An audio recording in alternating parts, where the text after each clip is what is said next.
السلام عليكم ورحمة الله وبركاته. الحمد لله رب العالمين، والصلاة والسلام على رسول الله السيد صلى الله عليه وسلم. ربي اشرح لي صدري ويسر لي أمري وحلل عقدة من لساني يفقه قولي.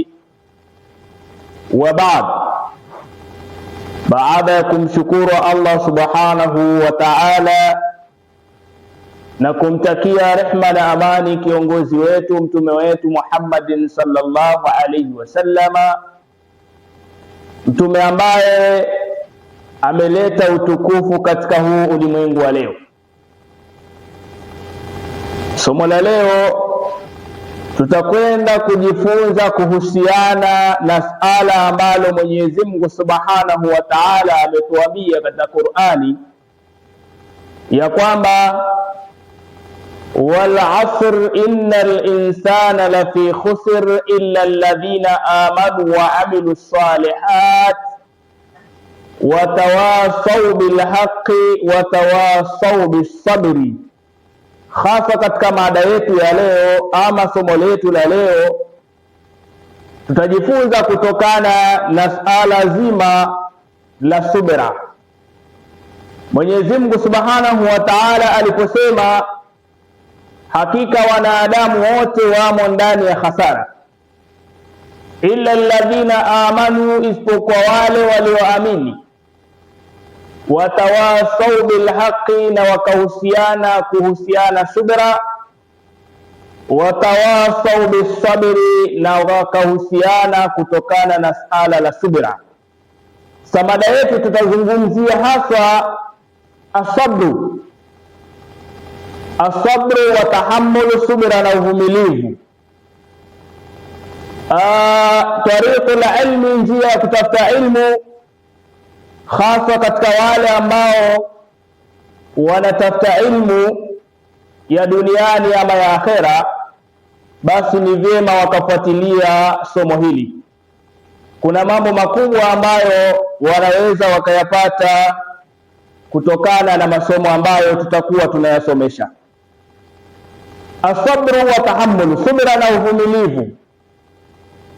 Tariqul ilmi, njia ya kutafuta ilmu, laisa mafurushan, si yenye kutandikwa. Bimaana ilmu hauwezi ukaamka asubuhi, mtu akaamka asubuhi akaikuta ilmu imetandikwa na akaikusanya akawa nayo moja kwa moja. Hapana. Bilwardi, maua, warayahina, na harufu yenye kunukia. Bimaana ilmu haiko hivyo, ilmu inataka subra. Anasema bal innahu yahtaju, bali hakika inahitajia hiyo ilmu asabru, subra. Kwa hiyo ilmu yahitajia jambo linaloitwa subra. Mtu asipokuwa na subra katika kutafuta ilmu, basi atakuwa na hasara kubwa sana.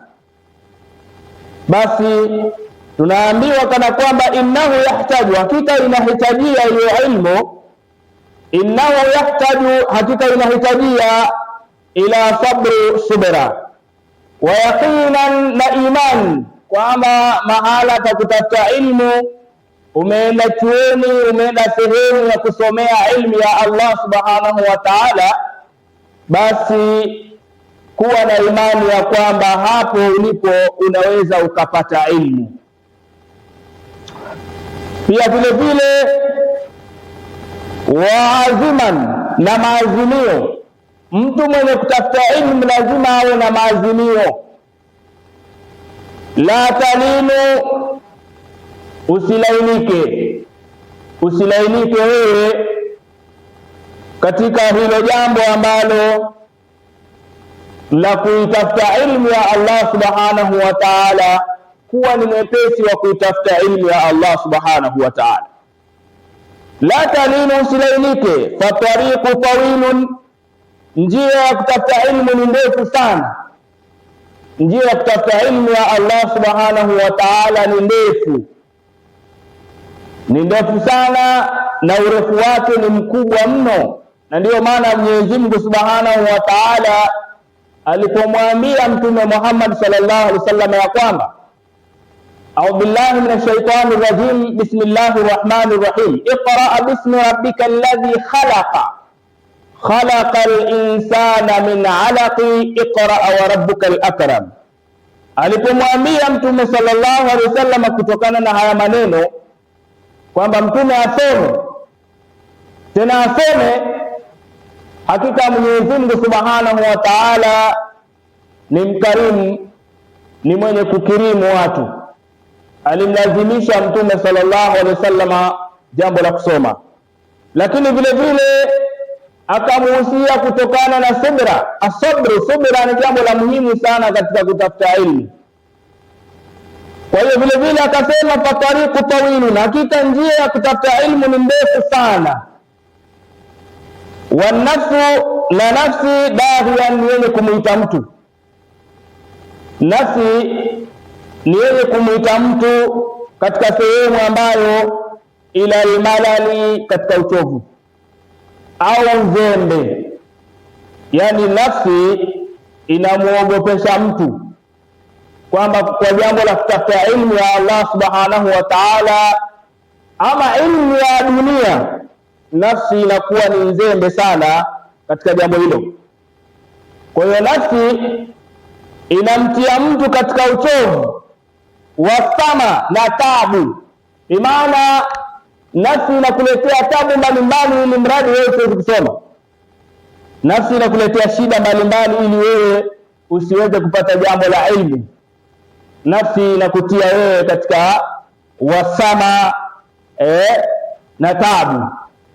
Pia vile vile hiyo nafsi inapenda sana waraha na raha. Nafsi inapenda raha sana kubwa. Nafsi inapenda raha. Nafsi inapenda raha. Kwa hiyo ukiambiwa nenda ukasoma, kwa sababu unajua ni sehemu ya majuto sana, unaona kama vile utanyanyasika sana katika kutafuta ilmu. Ukimwona mtu wa vile, basi huyo mtu sio msomaji. Msomaji ni yule ambaye anakuwa na subra katika jambo hilo la kutafuta ilmu ya Mwenyezi Mungu Subhanahu wa Ta'ala, ama katika ilmu zozote zile za kidunia na akhera pia vile vile. Mtu anaweza akatafuta ilmu, anaenda chuo fulani, anahama, anaona pale hapatosheki, anakwenda kule, anakuwa anawasumbua wazazi ama anawasumbua walimu, kwamba yeye anapofika sehemu anaona mazingira yale si sahihi sana kwake. Huyo mtu si katika mtu ambaye ni mwenye kutafuta ilmu. Mtu wa kutafuta ilmu kwanza anatakiwa awe na kitu kinachoitwa subra. Pia vile vile hiyo nafsi inakupelekea katika ina qadati, inamtia mtu katika uchovu, wasama na tabu, waraha na raha. Fa idha taa talibul ilmi, pindi akitii mwanafunzi nafsahu, nafsi yake, yani mwanafunzi akaitii nafsi yake mwenyewe, nafsi inamuelekeza leo usiende shuleni, basi na yeye anakuwa ni mwenye kuitii. Leo nafsi inawaambia leo umechoka sana, basi na yeye anaifuata hiyo nafsi. Basi anasema ya kwamba qadat, itamtia mtu huyo ila alhasarat, katika hasara, wa nadama, na masikitiko makubwa sana, majuto.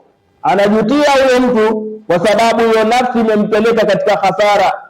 Lau ningelisoma ningelikuwa mtu fulani, lau ningelisoma ningefikia stage fulani, lau ningelisoma mimi labda ningekuwa kiongozi fulani. Lakini kutokana na uzembe aliokuwa nao wa kutokusoma, kutokana na uzembe ambao aliokuwa nao, basi wanadama inakuwa ni katika masikitiko makubwa. mwanafunzi atakapokuwa anajifunza jambo la ilmu, jambo la kwanza anatakiwa awe na subira ya hali ya juu sana. Haya ndio masomo ambayo tunayakadiria kuyafundisha kwa watu ambao pengine inawezekana wewe ni mzembe, basi usile uzembe katika kutafuta ilmu.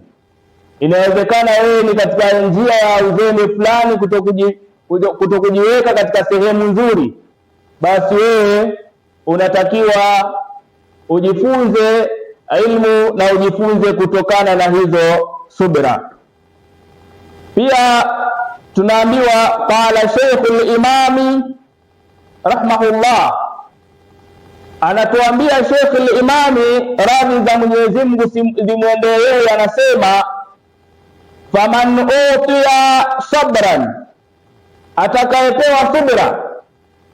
Faman utiya sabran, atakayepewa kitu kinachoitwa subira, anasema wal yaqinan, na iman, waja'ala Allahu, atamjalia mtu huyo imaman, kiongozi, fi dini, katika dini.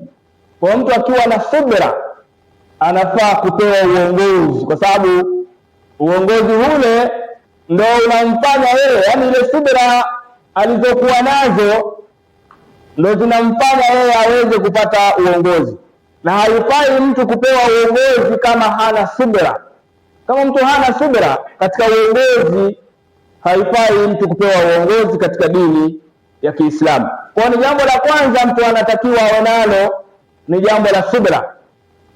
Tujifunze kutokana na subira, na somo letu ndio tunaelezea mtiririko kuhusiana na subira na kuvumilia yale yanayopatikana katika wakati wa kusoma, yale yanayopatikana katika wakati wa shida na raha, basi unatakiwa uvumilie.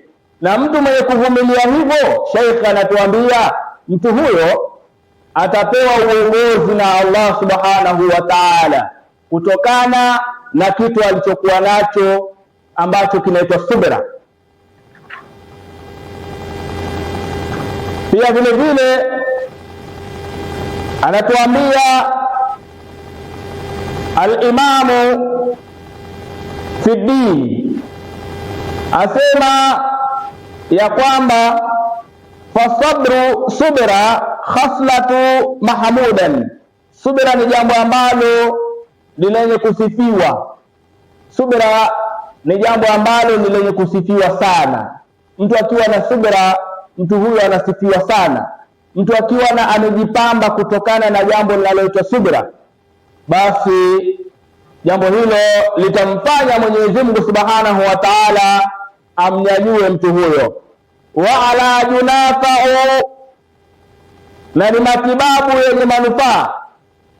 Yani mtu akiwa na subira ni matibabu yenye manufaa.